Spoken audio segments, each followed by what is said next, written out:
Muy buenas noches. Doctor Leonel Fernández Reina, honorable señor presidente de la República y presidente honorífico de la Fundación Global Democracia y Desarrollo. Don Temístocles Montaz, secretario de Estado de Economía y Planificación. Distinguidas autoridades que nos honran hoy con su presencia, don Juan Hernández, señor Rafael Camilo, don Daniel Toribio. Muchas gracias por honrarnos con su presencia.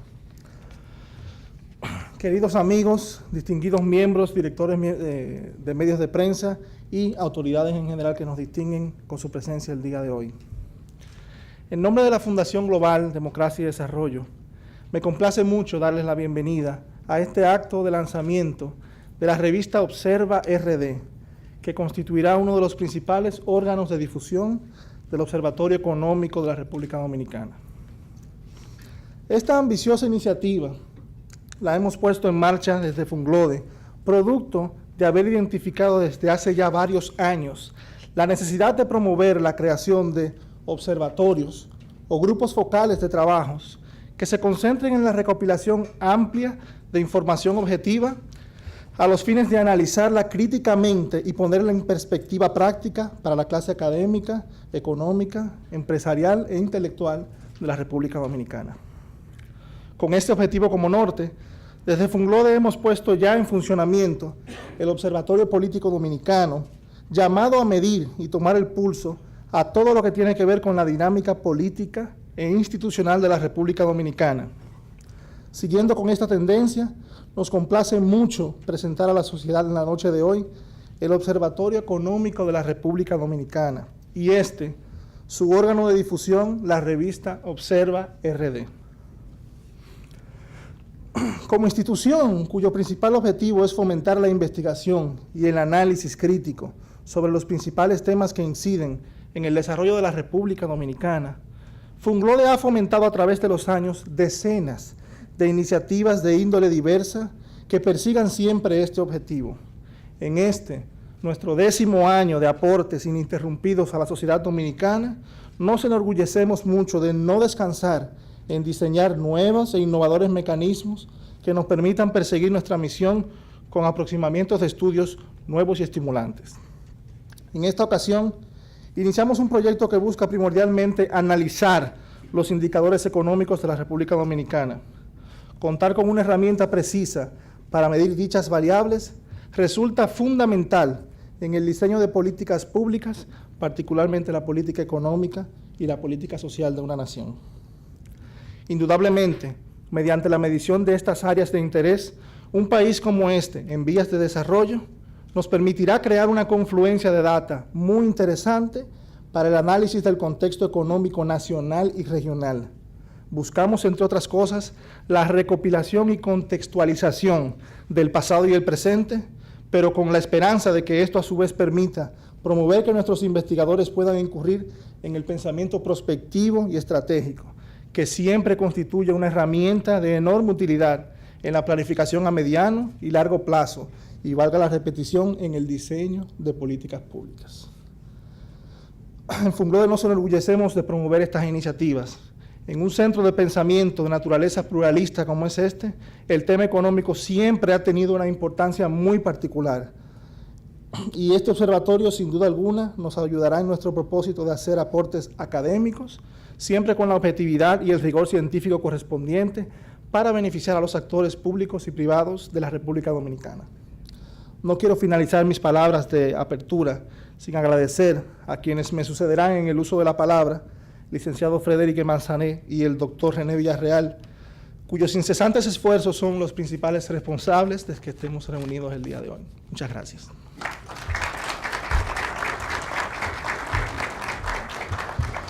Hoy me toca hablar de cómo surge y qué es Observa RD, el observatorio y el Observatorio Económico de la República Dominicana. Primero, esta es una iniciativa del presidente de la Fundación y presidente de la República, doctor Leonel Fernández, que desde hace años venía preocupado por que hubieran aquí en la Fundación varios observatorios, el observatorio político que se lanzó hace poco, pero que de hecho ya venía existiendo. Y a diferencia de los grupos de estudios pues el observatorio tiene otro tipo de funciones. Como todos sabemos, un observatorio es un lugar físico o virtual hoy en día que sirve para hacer observaciones. En el caso de la astronomía, que es el uso más común de la palabra observatorio, se trata de un edificio con personal e instrumentos apropiados donde se realizan observaciones, en ese caso astronómicas o meteorológicas. En el caso de este observatorio económico es algo similar, pero adaptado a nuestro caso. Es un espacio para que un grupo de personas, usando los instrumentos de la economía y de otras disciplinas relacionadas, puedan realizar observaciones sobre lo que ocurre en el ámbito económico global, regional y nacional, para discutir sobre estos hallazgos y sus posibles implicaciones para la República Dominicana. Una de las más notables observaciones de nuestros tiempos es en relación al cambio. Antes las cosas no parecían cambiar mucho. El cambio era algo ocasional, poco frecuente, y cuando ocurría era algo extraordinario. De hecho, siglos y siglos de vivir con ningún o muy pocos cambios, apenas perceptibles muchas veces, acostumbraron a la humanidad a la comodidad del status quo y por ende nos acomodamos a eso y a resistir el cambio. Hay un autor de un libro llamado Leading Change, James O'Toole, que narra que al principio de su libro su intención era de investigar por qué la gente acepta el cambio. Y durante el proceso tuvo que cambiar el formato del libro porque lo que terminó fue descubriendo 33 hipótesis sobre por qué la naturaleza humana se resiste al cambio y ni una sola sobre por qué los humanos aceptan el cambio. Es algo intrínseco el resistirse al cambio. Sin embargo, vivimos en tiempos de cambios y drásticos. El asunto es que los tiempos han cambiado y que hoy en día vivimos en una época donde el cambio se ha convertido en un parámetro constante y en algunos casos en un parámetro variable que se acelera en el tiempo. O sea que ocurren cambios constantemente y en algunos casos ocurren cambios a un ritmo acelerado. Este es el caso sobre todo de muchos de los cambios que observamos en algunas ciencias y tecnologías y en algunas áreas de la economía, en algunas áreas de nuestras sociedades y en otras dimensiones de la humanidad. La aceleración de la velocidad de estos cambios está afectando a las economías del mundo, donde empresas e industrias enteras están siendo destruidas y otras creadas en un proceso de destrucción y creatividad simultánea, de manera cada vez más rápida. Hay algunos estudiosos ya que están identificando elementos de la aceleración de la tecnología de la información y su relación con la crisis financiera, porque si bien la crisis tenía todas unas razones de haber ocurrido, si no hubiera sido por la tecnología de la información y los programas de computación relacionados a esos mercados financieros, tal vez hubiera sucedido más tarde. Es posible que se precipitara gracias al uso de la tecnología de información en la especulación financiera. Esto se hace necesario que en un país como la República Dominicana y en una institución como Funglode, donde nos dedicamos a pensar el futuro hoy, tengamos que dotarnos de un espacio para observar estos cambios y sus posibles efectos sobre nuestra población en particular y sobre nuestra nación en general. Pero el asunto no es tan sencillo. El cambio no solo se está acelerando en una dirección, el cambio también se está expandiendo en el tiempo. La naturaleza del cambio es compleja y la complejidad de la expansión del cambio tiene al menos dos dimensiones más: la profundización del cambio y la amplitud del cambio. Tomemos el caso de la tecnología de la información. En esta rama, el cambio está ocurriendo de manera exponencial, duplicándose su productividad y reduciéndose sus costos a la mitad cada 10 meses, un periodo mucho menor que los 24 meses que hace unas 2 o 3 décadas se tomaba para realizar esta duplicación de productividad. Y en la medida que esto ha venido ocurriendo en el exterior, en países como el nuestro, observamos como algunas de las ramas dependientes de la tecnología de la información, contagiadas, digamos, por el virus de la tecnología de la información, como las telecomunicaciones, vienen también reduciendo sus costos para el público, sus propios costos operativos, y observamos cómo el sector de las telecomunicaciones se expande profundizándose y ampliándose su ámbito de penetración en el mercado de servicios de telecomunicación. Podemos observar, pues, que en esta área del crecimiento, el cambio es exponencial, que su expansión también es exponencial y que esta expansión tiene dos dimensiones, la profundización y la amplitud del cambio.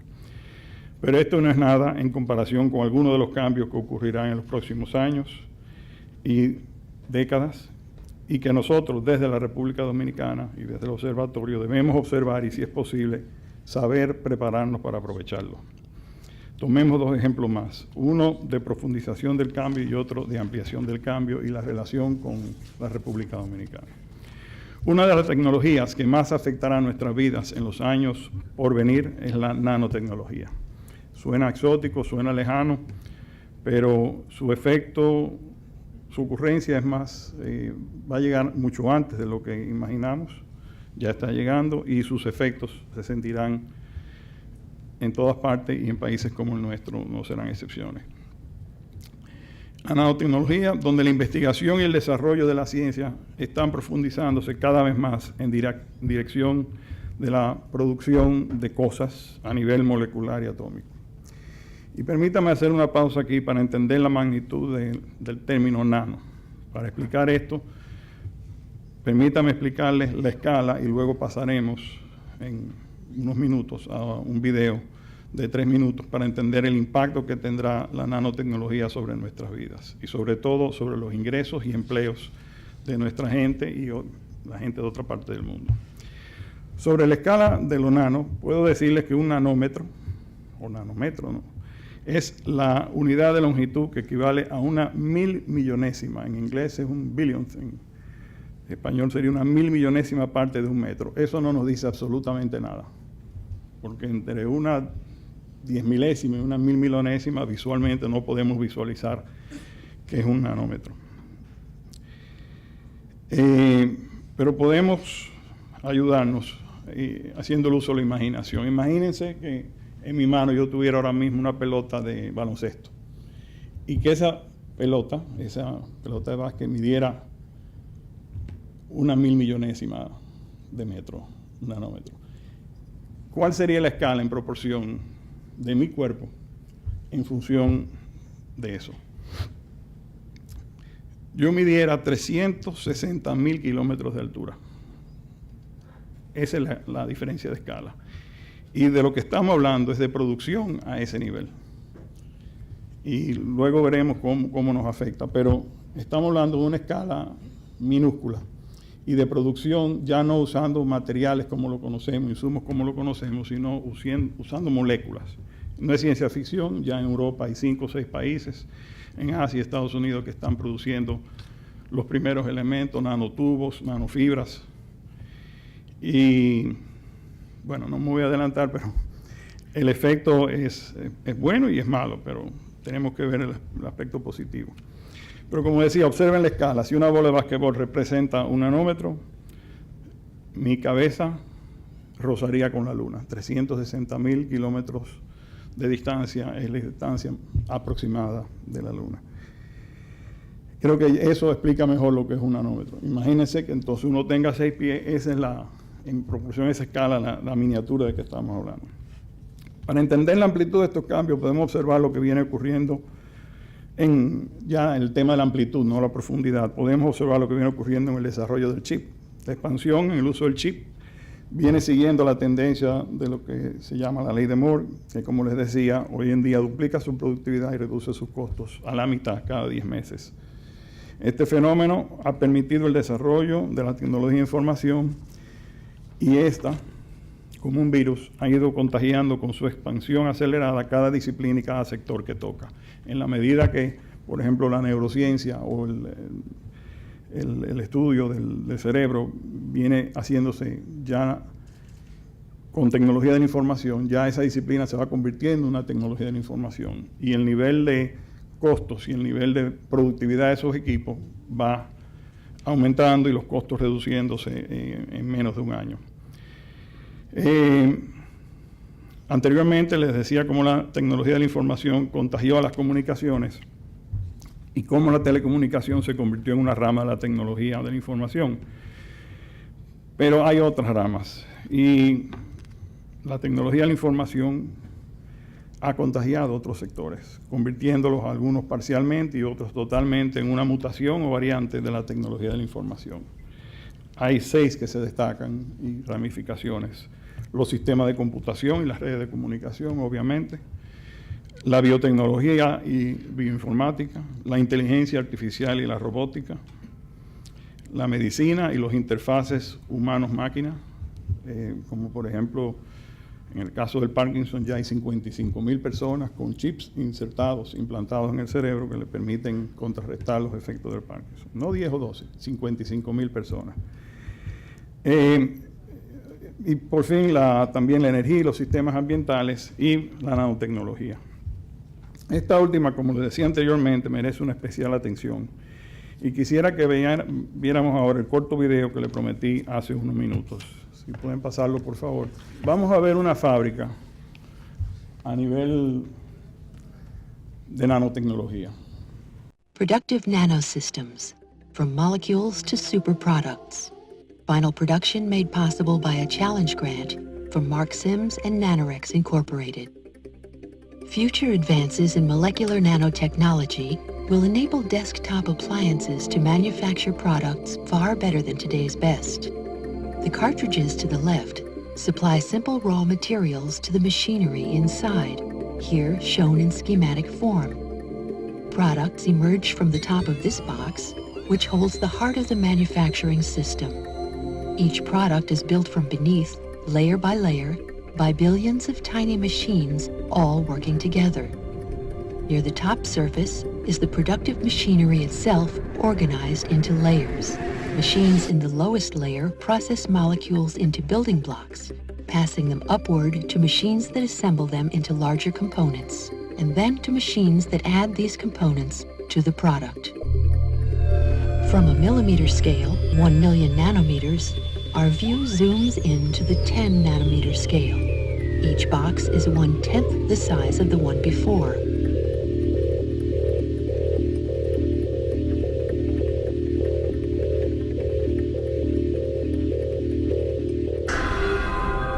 Here, at the molecular scale, nanomachines make small building blocks from molecular raw materials. The first machines sort molecules by their size and shape, passing some, rejecting others. Only molecules of the right kind can enter the processing machinery. These molecules contain 4 atoms, 2 of carbon and 2 of hydrogen. The molecules bind to a device that carries them to the next stage. Then, a rotating mechanism swings tool tips into contact with the bound molecules. Each tip presses a molecular tool against a molecule, bonding it firmly. The tools shown here have been analyzed using advanced quantum chemistry techniques. Another tool moves in from the left to remove the hydrogen atoms, leaving a pair of carbon atoms exposed and ready to use. The tools then carry these atoms to their destination, where each pair bonds to a nanoscale building block, making a tiny bit of crystalline carbon, a bit of diamond. Motions happen quickly at this scale. This scene shows motion slowed by a factor of more than 1 million. A conveyor carries the blocks past further machines, which build the blocks step by step to full size. Elsewhere, other specialized machines build blocks of different kinds. A system of conveyor belts and transfer mechanisms carries completed blocks from where they are made to where they are needed. This transfer mechanism moves blocks from one belt to another. The transportation system carries many different kinds of blocks, different shapes, different materials, different functions. It delivers them to the next stage of manufacturing. Here, a programmable machine lifts and places small blocks to make larger blocks. The small blocks bond on contact to form components containing millions of precisely arranged atoms. These can be simple structural bricks or intricate components for mechanical and electronic systems. The completed components are delivered to the final assembly stage, where many machines work together to build the final product. Motions at this larger scale are still quick. This scene shows motion slowed by a factor of 10,000. At the base of each machine, a transfer mechanism grabs components and lifts them from a conveyor. Each is flipped around, then carried up to the underside of the product under construction.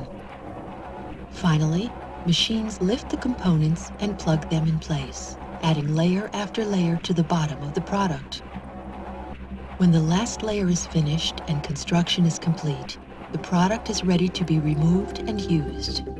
The result of this production run is an atomically precise multiprocessor laptop computer with 1 billion times more processing power than today's best. The only waste products are warm air and pure water. Como pudieron ver en este video, de lo que se trata es de una nueva, profunda y amplia revolución industrial, de una revolución nanotecnológica que implicará, entre otras cosas, no solo nuevos productos, sino también nuevos medios de producción a partir del uso de moléculas como insumos. Sistemas de manufacturas que producen a su vez más sistemas de manufacturas, o sea, máquinas que producen máquinas que hacen máquinas y se proliferan exponencialmente. Mejoramiento acelerado de productos rápidamente y a muy bajo costo, efectos a todo lo amplio de varias industrias con una tecnología generalizable para múltiples propósitos, materias primas de muy bajo costo. Los insumos, no sé si vieron al principio, esas botellitas son de átomos o de moléculas. Materias primas de un muy bajo costo y un costo de capital potencialmente inexistente o muy mínimo. Ahí no vieron mano de obra más que una persona y el capital es realmente mínimo. Es posible que lo que más cueste sean los royalties de los programas.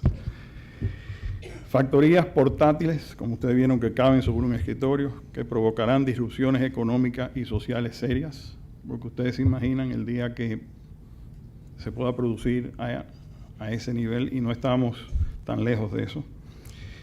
Impactos transfronterizos que transformarán al mundo industrial, agrícola y de servicios. Una de las implicaciones de esto es que en vez de transferir productos a través de las fronteras, señor director de aduana, en este caso lo que transferirían son los programas. Por correo electrónico el programa se mete en un artefacto de esto y se produce el bien sin necesidad de que se transporte el bien.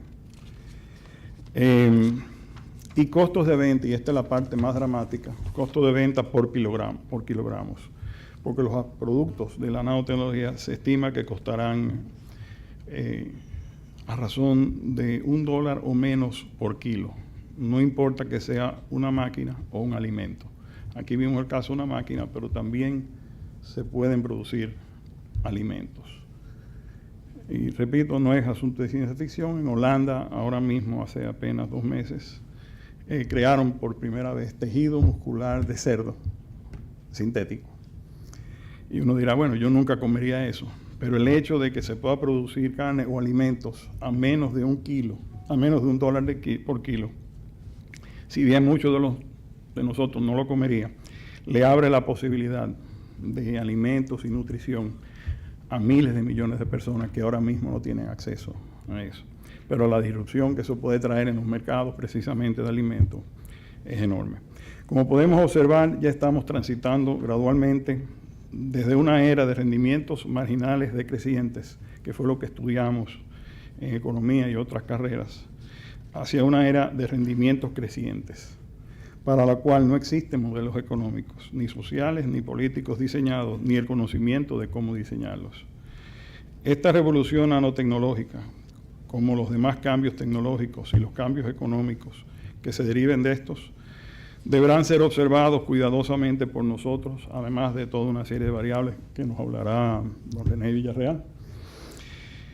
Deberán ser observados cuidadosamente por nosotros si queremos colocar a la República Dominicana estratégicamente en una posición que nos permita aprovechar estos cambios de una manera favorable. Hasta ahora, para saber hacia dónde iba la economía dominicana, bastaba con observar su trayectoria desde el pasado hasta el presente. Y como su evolución era esencialmente lineal, era fácil extrapolar y proyectar linealmente su evolución esperada.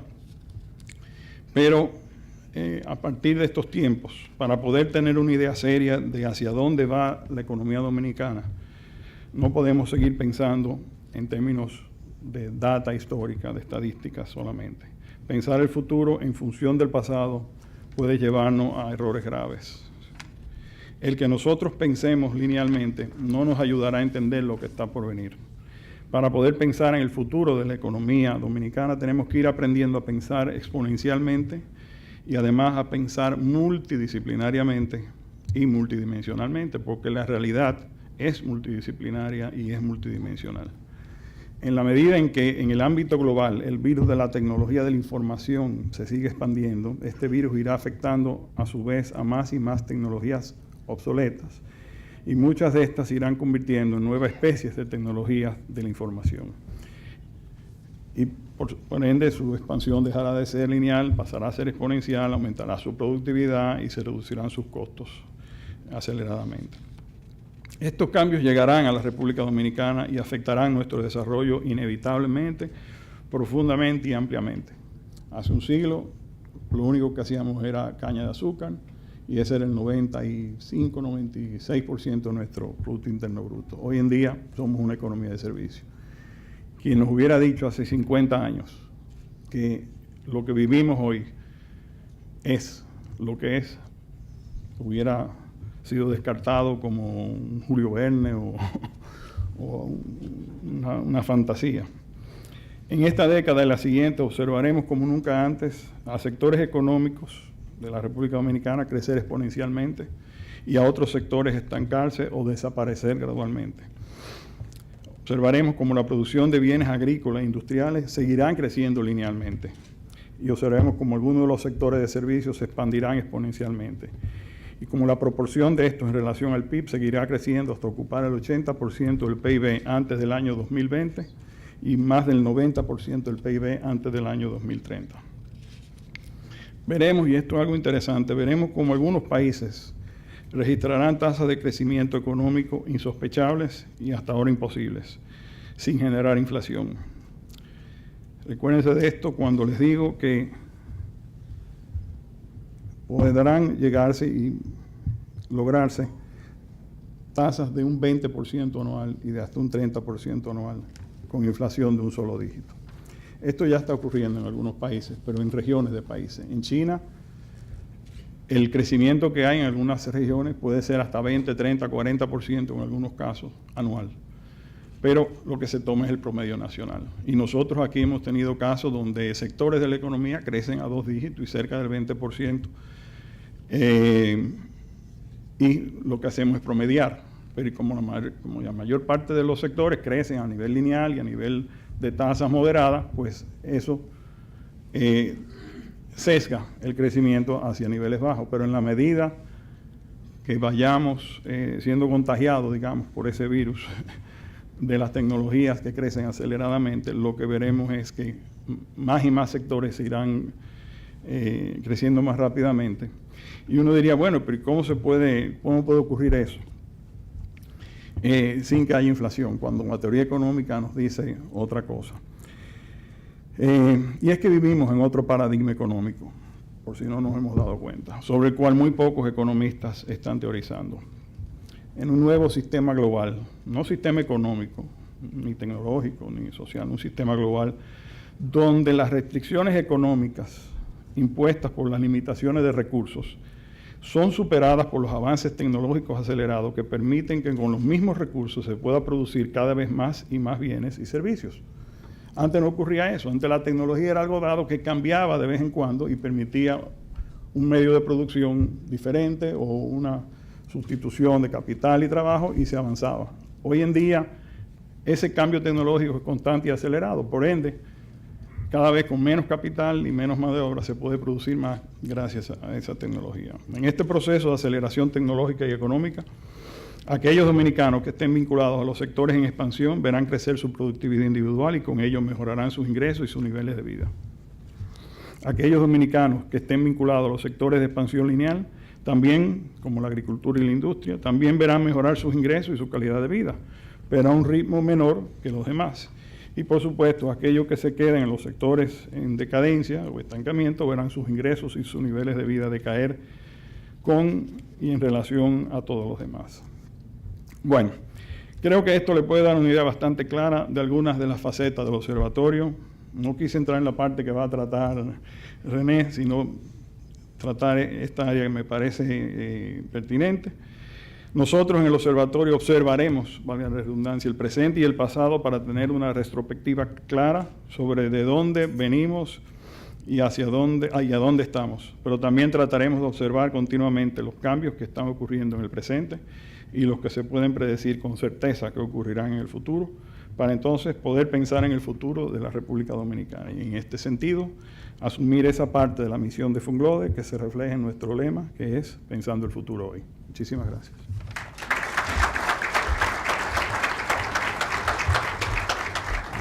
El proyecto de Observa RD como observatorio económico, y como se ha mostrado aquí, lo ha comentado ya Frederick, adelante, además de ser una revista impresa, escrita y electrónica que va a estar en forma digital, adelante, el planteamiento es que sea una plataforma participativa que de alguna manera nos permita compartir la información, el análisis y la reflexión constructiva sobre la evolución de la economía en la coyuntura. Esto en la perspectiva global, pero creemos que es muy importante que se alimente a través de seminarios, conferencias, talleres, tertulias sobre los temas estratégicos. Esto es muy importante entenderlo.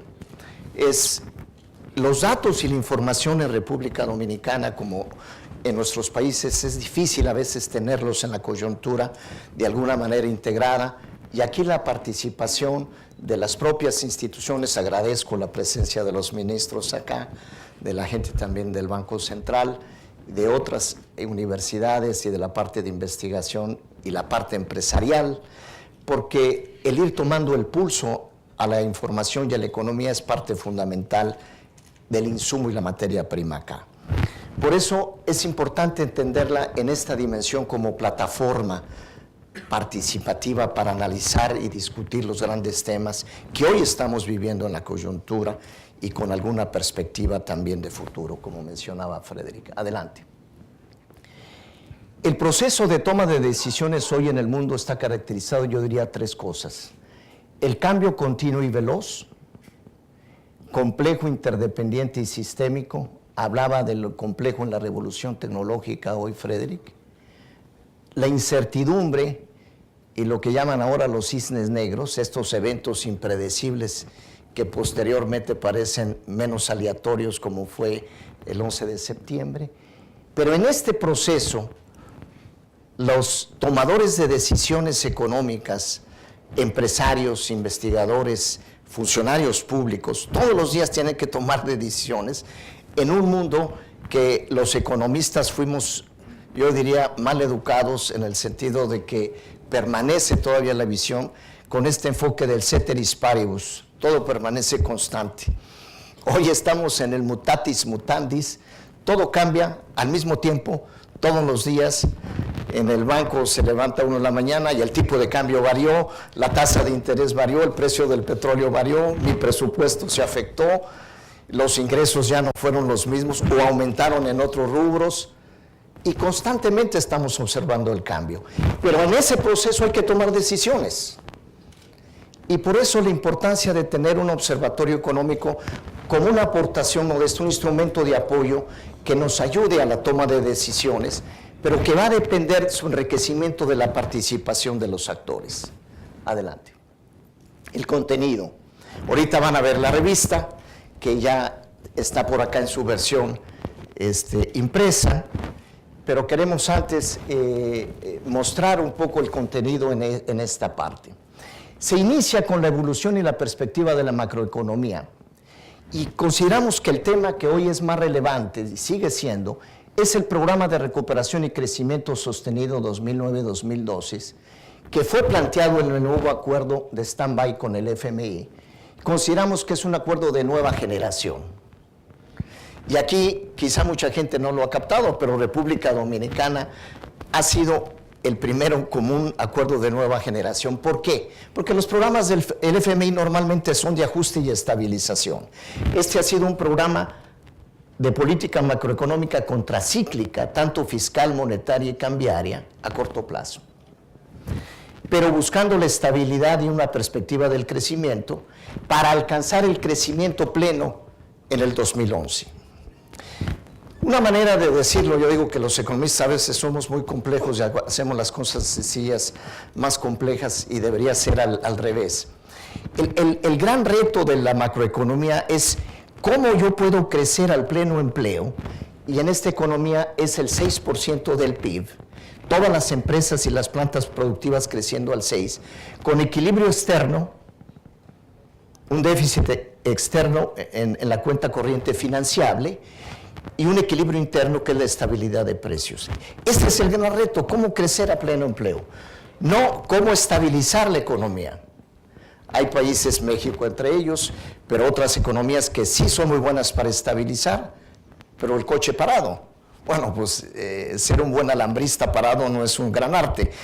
El arte es cruzar y tener una velocidad de cambio y el manejo de la política macroeconómica, ir viendo qué está pasando en estos elementos, en donde cómo crecemos, qué pasa con el equilibrio externo y con el equilibrio interno en la República Dominicana.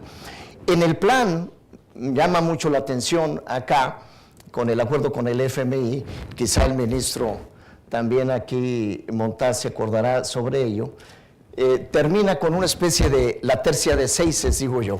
¿Cómo crecer al 6% para el 2011 con una inflación que no pase del 6% y un déficit en cuenta corriente del 6%?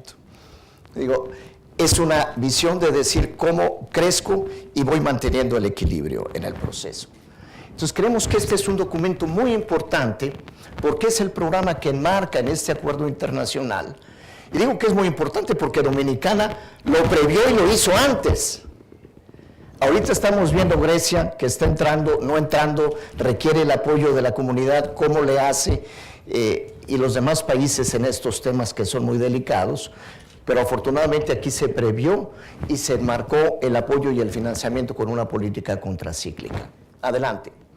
En la evolución y perspectiva macro, los temas que se tocan, obviamente son el panorama económico mundial, la evolución del PIB, la inflación, el mercado de trabajo, el comercio exterior, la inversión extranjera, las remesas, el tipo de cambio, las reservas. Son variables que se analizan dentro del comportamiento de la macroeconomía y como revista cuatrimestral va a ser muy importante contarle con información para que los agentes económicos vayan tomando el pulso en el mismo. Adelante. Sin embargo, cuando uno analiza la evolución macroeconómica y dice, ¿cómo puedo llevar el vehículo a pleno empleo al 6%, a 100 kilómetros por hora, con equilibrio interno y externo? Pero la pregunta es, ¿cuáles son los motores que me están impulsando mi locomotora o mi vehículo?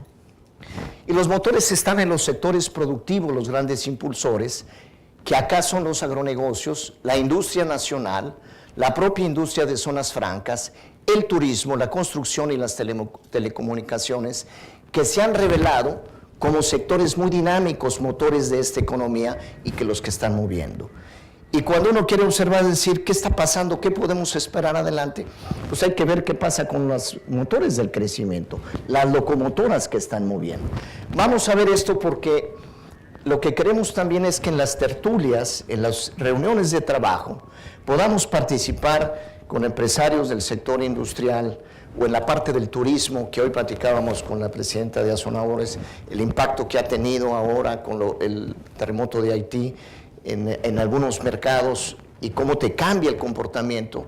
Tener los talleres para retroalimentarnos y la gente que está viviendo en el sector puede informar cómo están viendo las cosas, porque a veces creen o creemos que todo el mundo tenemos la misma información, pero el factor más escaso es la información, y es importante que los actores lo puedan comentar y presentar. Por eso es bien importante la parte de la plataforma participativa. Adelante. La competitividad sistémica y el ambiente de negocios. Si crecemos en la parte macro, este es un país muy sui generis porque es el país que más ha crecido desde los 70s acá en América Latina y el Caribe. Quizá no todo el mundo lo sepa, pero los que analizamos la historia económica, ha sido un gran éxito. Es un país que tiene su dinámica de crecimiento y demás, y que ahora, para crecer con cierto equilibrio, pero en una economía abierta, que ya tenemos el CAFTA por un lado, tenemos la asociación con Europa, y hay una apertura en la economía. ¿Cómo crezco si no soy competitivo? Hoy yo puedo llegar y decirles, aquí tengo $100 millones para un proyecto de inversión, y te dice, bueno, para poder invertir en una planta necesito ser competitivo con la importación, si no prefiero importarlo. Pero además quiero exportar, quiero que sea una palanca, entonces tengo que ser competitivo. Pero hoy la competitividad es más sistémica. El reporte global de competitividad, que es muy importante, y quiero aquí después de alguna manera con la comunidad empresarial poder platicar más, porque ha sido una preocupación que hemos compartido con el propio Consejo. Mi centro de competitividad, en el caso de México, hacemos las encuestas con los empresarios, y hay una parte que tiene datos duros, pero la otra parte es subjetiva. ¿Cómo evalúan los empresarios y los actores en una escala de 1 a 7? Aspectos institucionales, aspectos de infraestructura, de estabilidad macro, salud, educación, capacitación, mercado laboral, etcétera. La sofisticación de los negocios, las técnicas de management, la innovación. Y eso es muy importante, porque a veces cuando hay una visión más pesimista de las cosas, no realista, y déjenme ser muy franco, nos sesga el resultado, porque es subjetivo, y eso lo hemos discutido. Y ahora que me acaban de llegar, voy a permitirme mandarle a algunos empresarios la encuesta electrónica, porque sí vale la pena. Hemos platicado con nuestro amigo Andrés Van der Horst de reunirnos y verlo, pero ¿en dónde está? Ahora mejoró. Estábamos en el año pasado, en la encuesta última, en el trabajo en el año 95, en una escala de 3.8, de una escala 1 a 7, en la parte de requerimientos básicos, mejoras de la eficiencia y factores de innovación. ¿Cómo lo podemos visualizar esto mejor? Adelante. Lo que estamos queriendo al final de cuentas es tener un crecimiento sostenido. ¿Cómo lo sostengo? Ahora, la manera en que lo presentan, nosotros tenemos la parte de competitividad sistémica y quiero presentarlo de la manera en que lo vemos. Y en el Plan Nacional de Competitividad Sistémica de hace más de 2 años, así lo trabajamos, si recuerdas, en la parte industrial acá y demás. ¿Qué pasa con la parte institucional, el pilar? Tenemos 3.1, bueno, nos faltan aquí elementos para aumentar. ¿Qué pasa con la estabilidad macro? Es una de las más altas, 4.8. ¿Qué pasa con la parte de salud y educación a nivel de primaria? Es de las más altas, 4.6. Esto es el Global Report del Foro Económico de Davos, ¿no? Y bueno, nos falta en innovación mucho trabajo. La sofisticación de negocios, aquí los negocios tienen su propia capacidad, está arriba del promedio, que es 4. Pero tenemos que trabajar cada uno de estos pilares, y ahora está en el propio programa de la Estrategia Nacional de Desarrollo, para fortalecer el crecimiento sostenido a mediano y largo plazo. Y la competitividad no es un elemento más de calidad. Qué bueno tener calidad total, ¿no? No es tener calidad total, es sostener el crecimiento con los pilares de la competitividad sistémica. Por eso la importancia que se le ha dado acá con la parte institucional de trabajar en esos pilares, tanto institucional, macro, innovación, de la eficiencia de los mercados laboral, bienes y servicios. Adelante. Aquí esta parte se analiza, se ve la información en dónde estamos. El clima de negocios, el Doing Business del 2009, ha reflejado que hay 10 países, entre ellos la República Dominicana, viene el reporte, de los que más hicieron reformas el año pasado, de los 10 países en el mundo, que mejoraron su posición en el ambiente de negocios. Se crea Tu Empresa, que es un portal que se ha trabajado del propio Consejo con el sector privado, para la facilidad por Internet para crear negocios. Bueno, son aspectos de avance concretos que se están moviendo en los aspectos de competitividad en el tema de ambiente de negocios. Falta mucho camino, pero hay que estar en la dirección correcta, que eso es muy importante hoy día. Adelante. Hay otra sección que tiene que ver con los barómetros, indicadores de coyuntura, digamos, cómo tomarle el pulso a la evolución económica. Entonces, siempre reflejar alguna parte, la parte estadística. Por eso, la importancia con las instituciones, por decir, la variación en el PIB, cómo se ha comportado con cierta retrovisión, la parte de la inflación. En el año se van a ir afinando los criterios, las expectativas y los pronósticos que queremos ir teniendo, tanto de instituciones internacionales como nacionales, adelante, de la inversión extranjera directa, de las remesas que han sido todavía muy positivas aquí, a diferencia de México, otros países que sí bajó el 16%, y tener en varios indicadores como balanza comercial, cuenta corriente, consumo privado, exportaciones y otros indicadores. Entonces, estas secciones es poder dar información oportuna. La parte de ingresos, a veces la gente captar la importancia que tiene. El otro día platicaba con un agente de la parte de ingresos y decía, bueno, ¿cómo vamos aquí y cómo van los impuestos acá y la generación de ingresos? Le dije, bueno, la ventaja es que este país, dentro de todas las dificultades, capta ingresos, el doble de México. Nosotros captamos el 9% del PIB ingreso tributario, el más bajo de la OECD, señor presidente, que discutíamos algún día. Aquí es el 18%. Se dice muy fácil, pero esa es nuestra meta a largo plazo, porque el resto viene del petróleo y que eso depende de la volatilidad.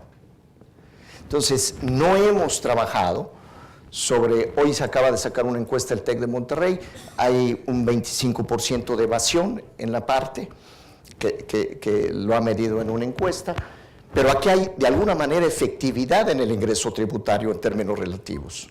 Y es algo similar a lo que pudiéramos encontrar en otros países. Entonces, estos elementos de tener cada vez información de cómo van y tocarle el pulso a la economía es importante, porque todos los actores, los medios de comunicación, las propias universidades, los empresarios, ¿qué transmitimos de lo que está pasando? Pues necesitamos la información y ahí sí no tratar de especular, sino ser lo más objetivos y dar la información, porque es para la toma de decisiones, afecta a la toma de decisiones. Cómo se viene recuperando la economía. A veces los indicadores de aduanas en importaciones de insumos o maquinaria y equipos son mejores indicadores de esperar a que se dé la inversión física. Entonces, estos elementos consideramos que son importantes retroalimentarlos. Adelante. La modernización institucional y legislativa. ¿Qué hemos aprendido en la parte de economía, los economistas? Que los mercados no son una demanda y oferta, como decían los neoclásicos, sino son instituciones que tienen reglas del juego claras, que deben ser las normas y las leyes, instituciones transparentes y un mecanismo de vigilancia, como lo vemos en el sector financiero. No es un mercado del laissez-faire, laissez-passer. El RDF-CAFTA, los acuerdos comerciales, no son acuerdos de libre comercio donde no hay un contexto, hay una ley, hay un marco, hay un sistema de vigilancia, los actores son claros. Y aquí en República Dominicana consideramos que es importante tener una parte que esté reflejando cuáles son las leyes que están saliendo ahora o están en proceso de manera relevante. Ahora tenemos la nueva Constitución 2010, que es la Constitución reformada, ha sido en su propio contexto integral, pero también vendrán a futuro las nuevas leyes de desarrollo y complementarias, lo cual es el marco institucional para el propio desarrollo económico del país. Viene también recordando la ley 488-08 acá de promoción al desarrollo competitivo de las MIPYMES, la ley de zonas financieras internacionales en República Dominicana, entre otras. Es decir, el marco institucional, la nueva economía institucional de mercado. Están avanzando los mercados, pero la economía de manera institucional, porque aquí sí hay marco institucional, que son las leyes, que son los reglamentos. Y esto es un avance importante porque ahora ya se ha proclamado la nueva Constitución 2010 y vendrán las nuevas leyes de desarrollo y de reforma acá. Adelante. El RCAFTA y el EPA-CA es importante como parte de la integración de la economía regional y global. Y tenemos los dos grandes acuerdos del RCAFTA, acá en toda la parte de Centroamérica y Caribe con Estados Unidos, la Asociación Económica entre el CARIFOR y la Comunidad Económica Europea, que es importante también contar con la evolución y el comportamiento de las relaciones con estos mercados. Estamos en una economía abierta a la globalización y el poder tener la información de los actores, además de la información, quizá en algún momento hablábamos de lo que pudiéramos tener en aduanas, de la información del comercio con algunas regiones adelantadas, que eso, Rafael, creo que va a ser muy útil de cómo se están abriendo los mercados, en dónde hacer un esfuerzo mayor, tanto la parte empresarial como oficial, para ir aprovechando las oportunidades del propio mercado internacional. Adelante. El desarrollo humano y el impacto social. Bueno, la misma Constitución, pero sabemos que no tendría sentido el desarrollo humano ni el equilibrio fiscal ni monetario si al final de cuentas no promovemos el desarrollo humano y tenga un mejoramiento en el bienestar social. Y creemos que en esta parte, por eso los aspectos de empleo formal e informal, decimos, ¿cuál es la mejor política social finalmente en el mediano y largo plazo? ¿Cuál es la mejor política social? Pues darle un empleo productivo y un salario remunerativo a la gente, que pueda acceder al mercado y comprar los satisfactores básicos. En el corto plazo necesitamos una política solidaria, y aquí se hace una política solidaria. Tenemos gente más pobre, más marginada socialmente, que requiere el apoyo de solidaridad en esa parte, pero sabemos que a mediano y largo plazo, ¿qué pasa con el empleo, con la población económicamente, que ha venido mejorando la situación del empleo acá, el empleo informal y el empleo formal? Estar midiendo estos elementos son importantes porque al final lo que queremos ver es qué está pasando en el impacto social en el desarrollo humano. Adelante. La nueva economía global. Bueno, aquí Frederick se expuso la revolución tecnológica. Yo creo que todavía muchos no la captamos, yo porque he tenido oportunidad de dialogar más con Frederick, pero esta revolución tecnológica de la nanotecnología, la biotecnología, lo que es los sistemas de información, la neurociencia, etcétera, están generando tal sinergia, como decía Frederick, que están generando un crecimiento exponencial más de lo que hemos visto anteriormente. Yo recuerdo la frase de Eric Hobsbawm que antes decía, lo que antes cambiaba en un siglo, hoy cambia en una década. Pues sí, nada más que la naturaleza del cambio ahora está siendo mucho más rápida y compleja. Y creemos que siempre es importante que la República Dominicana, afortunadamente aquí ha habido visión también en lo institucional, hay un parque cibernético, hay una parte que en el plan de competitividad y desarrollo se tiene y de ciencia y tecnología, de la importancia de los parques tecnológicos y el desarrollo de la innovación. En la ley de competitividad e innovación se expresa la importancia de tener el avance en la parte científica y tecnológica, la economía digital y la mentefactura, este tránsito de la manufactura a la mentefactura, las industrias intensivas en conocimiento. En el reporte, en este primer número, se tienen 3 reportes: el reporte global de tecnologías de información, el índice de aptitud tecnológica y fortalezas y debilidades de la red en las tecnologías de información, que nos permiten a la gente ver en realidad dónde estamos, los esfuerzos que hay que hacer. Pues esta es una economía que progresa y se mueve, pero el tener indicadores en esta parte que de alguna manera Frederick dice, hay que montarnos, hay que estar, no hay otra manera, hay que estar. Pero hay que saber cómo vamos moviéndonos acá y el esfuerzo que las instituciones educativas de investigación empresarial y públicas tenemos que hacer para ir avanzando en la nueva economía global con la nueva revolución tecnológica. Entonces, esta es una parte que se plantea y que consideramos debe ser fundamental del propio Observatorio Económico. Adelante. Estudios estratégicos y prospectivos. Bueno, una de las cosas que ha sido importante aquí en el centro es ir trabajando en la parte prospectiva y en los estudios estratégicos. Aquí se incorporan 2 de ellos importantes.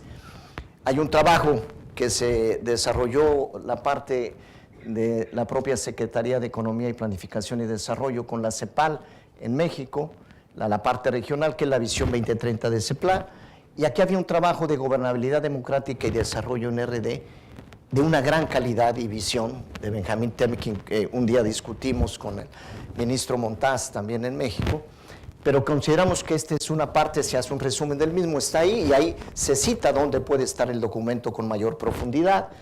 la competitividad turística de RD y el reporte de competitividad para los viajes y turismo del World Economic Forum, que son indicadores como observatorio económico que nos van midiendo y viendo dónde estamos en la economía en sectores claves en esta área de estudios estratégicos y prospectivos. Adelante. Espacio de reflexión y documentos. Van a ver en la parte final, estamos dejando abierto un espacio de reflexión que en la versión digital va a ser muy útil porque nos van a permitir, decía Frederick, a retroalimentar cómo están viendo las cosas, qué información adicional, qué comentarios tiene la gente sobre esta parte, tanto la parte ciudadana, la parte universitaria, la parte de funcionarios, servidores públicos y empresarios y demás, y los documentos. Aquí consideramos que el documento del nuevo acuerdo de stand-by con el fondo, donde viene la carta que firman los ministros, y viene el documento, que es un documento histórico. Insisto, es el primer documento o el nuevo acuerdo de la nueva generación, no es cualquier cosa. Quizá ustedes lo ven, bueno, es un acuerdo más de República Dominicana, pero no es así, es un nuevo acuerdo de nueva generación porque es de crecimiento y reactivación económica a mediano y largo plazo. Pero entonces viene acá el documento, lo van a ver ahorita en la revista. Yo les prepararía que aquí las revistas acá las pudiéramos entregar ahorita acá, y esto está aquí en el documento que consideramos es un documento histórico. Adelante. Enfoque que se tiene en la revista. Es un enfoque sistémico. Si ustedes vieron, comenzamos con la parte macro. La parte de los motores es un enfoque mesosectorial, los sectores. Vimos la parte internacional con RD-CAFTA, la parte institucional del marco jurídico institucional, el impacto social acá, los aspectos de la revolución tecnológica en el esquema, de tal manera que se tiene una visión más sistémica de lo propio que está pasando en la coyuntura. No son temas aislados, sino dentro de una estructura más sistémica. Analítico, porque lo que queremos es ir un poco más allá y analizar la información, estructurarla con algún marco conceptual, pero la retroalimentación de la información que es más importante acá. ¿Y qué decimos? Que sea objetivo, en busca de la verdad en los hechos, no en las ideologías. Ayuda muchísimo.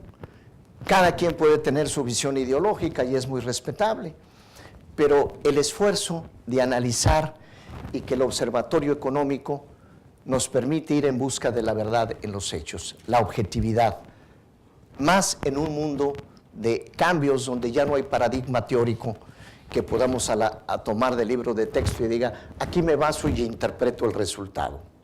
Entonces tiene una parte que es buscar que todos captemos que lo que buscamos en esto es la mayor objetividad de la información y el análisis y entender en los hechos lo que está sucediendo. ¿Por qué creemos que esto es importante acá? Adelante. Hoy en la mañana me permití agregar esta última. Hoy en la mañana Oliver Blanchard, en el Financial Times, acaba de sacar un trabajo del Fondo Monetario Internacional en que dice, la crisis económica y financiera internacionales han mostrado los defectos en el marco de la política macro precrisis. Hay defectos en la política macro precrisis, dice, porque quizá nos fuimos más lejos en la política fiscal de lo que debimos habernos ido si hubiera habido otro enfoque de política monetaria, fiscal, cambiaria y demás en el asunto. Y dice, y esto nos obliga a pensar sobre una nueva arquitectura de la política macroeconómica post-crisis. Pero lo está diciendo el economista en jefe del FMI, que la parte de la visión ortodoxa hay que cambiarla. Hoy establece en uno de los planteamientos que pareciera muy sencillo, ¿no? Y lo que dice Blanchard es, señores, lo que deberíamos es relajarnos un poco y en lugar de que la meta inflación a nivel mundial fuera del 2% que traíamos, movámosla al 4%. ¿Cómo? Al 4%. Sí, que no se convierta en una camisa de fuerza, porque la reacción de la economía ha sido tal y el impacto que se ha tenido que tenemos que darle flexibilidad también en la misma política de precios. Y esto no es secundario. Yo he trabajado sobre un libro que hemos discutido mucho con el presidente Fernández, con el secretario y el ministro Montaz y el equipo, y en una de las partes que digo que México siempre tiene la meta del 3% de inflación, pero muy rígida, y a veces que no pase llega a 4, cuando debería ser de 4 a 5. ¿Y qué importancia tiene? Pues nada más les digo a ustedes que si la meta de mi médico es que mi temperatura sea entre 35 grados de mi cuerpo y 36, se me pasa 36,1 y ya contrajo la economía, ya me dio antibiótico y para que esté abajo de 36, porque es entre 35 y 36. Y nunca voy a alcanzar la de 35. La temperatura normal es entre 36 y 37. Es entre 4 y 5, dadas las circunstancias de la economía. Entonces, fíjense lo sutil que hay acá y qué planteamos, que hacia adelante en los próximos números, que esta también ha sido una preocupación que hemos discutido mucho aquí en Funglode con el presidente Fernández, ver la evolución del pensamiento económico. ¿Cómo están cambiando el marco conceptual y los paradigmas en esta parte? Porque son aspectos importantes. Para ello, adelante, consideramos que la participación nacional y la colaboración internacional es muy importante, de economistas, universidades, organizaciones industriales y empresariales. Hace poco estuvieron con el presidente de la Asociación de Industriales de América Latina acá, la OECD, la CEPAL, el World Economic Forum, The Economist, etcétera. ¿Cómo retroalimentarnos de las visiones que están teniendo los diferentes actores, escuelas de pensamiento? Ahora en Francia con lo de la OECD, que vimos también en el Círculo de Economistas, que es otra visión del mundo, la visión europea, que nos debe retroalimentar en esta parte.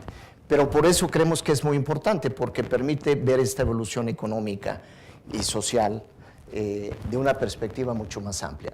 Adelante. Cruzando el río, sintiendo las piedras. Es un aforismo, una metáfora del líder de la modernización china, Deng Xiaoping, acá, que me llama a mí mucho la atención acá y que de alguna manera se plantea cómo ir cruzando el río sintiendo las piedras. Hay que tener una visión de largo plazo de país, pero para caminar e ir llegando al otro lado del río y llegar a largo plazo, alcanzando los objetivos y metas del desarrollo, hay que ir sintiendo las piedras, dice, en el río, porque cuando uno va en el río de alguna manera siente que una piedra es más firme, da un paso, regresa y va sintiendo la coyuntura, cómo nos cambia. Yo recuerdo que el año pasado la preocupación que tenía el gabinete del presidente era ¿qué pasa con los precios alimentarios, con los de los alimentos, la crisis del petróleo, la inflación internacional que se está importando? Después viene la crisis financiera y luego viene la recesión económica mundial. Ahora estamos hablando cómo se está afectando el euro y cómo los déficits fiscales y el financiamiento y la deuda está afectando a los países de Europa. De tal manera que en un año estamos cambiando de panorama y va sintiendo uno las piedras, y es muy importante esta parte, porque hay que tener la visión de largo plazo y de alguna manera cómo establecer el marco. Y yo creo que ustedes deberían congratularse en esta parte, porque la República Dominicana hoy tiene una nueva Constitución 2010, que a mi juicio tiene ya el marco institucional establecido del desarrollo. Ahí está. Y este marco institucional me permite que la Estrategia Nacional de Desarrollo tenga un marco para alcanzar sus objetivos y demás. Pero además tiene un artículo en el 241 que habla de que debe, y es obligación del Ejecutivo, presentar a la comunidad dominicana, a los partidos, a los diversos sectores, al propio Consejo Económico y Social, una Estrategia Nacional de Desarrollo para determinar la visión país. Ya está en consulta este documento. El ministro Montaz, hablamos ahora que es un proceso que está en camino y que establece ya un país próspero donde se vive con dignidad, seguridad y paz, con igualdad de oportunidades, en un marco democrático participativo y ciudadanía responsable, con inserción competitiva en la economía global y que aproveche sus recursos para desarrollarse de forma innovadora y sostenible. Esta es la Estrategia Nacional 2030. Y algún día discutíamos y me comentaba el propio ministro Montaz, las críticas de la gente dice, bueno, sí, va a haber una estrategia, pero la democracia significa alternancia, y cuando venga otro partido al poder o haya cambios, pues puede cambiar. No, porque lo que se trata, y por eso el artículo 241 le da la institucionalidad, es tener una autopista común en donde pueda tener 3 carriles, y si un gobierno cambia y es más de centro, otro más de derecha o más de izquierda, se vale cambiar de carril. Lo que no se vale cambiar es de autopista. Es una sola autopista, la visión País 2030 de una República Dominicana próspera, con dignidad, seguridad y paz. ¿Cómo se enmarca aquí Observa RD? Es un instrumento modesto de apoyo para ir ayudando a sentir las piedras en el camino en el corto plazo, que nos permite ir ajustando y afinando el camino, observando la realidad en los hechos, con una plataforma de participación activa de todos ustedes y los actores. Muchas gracias.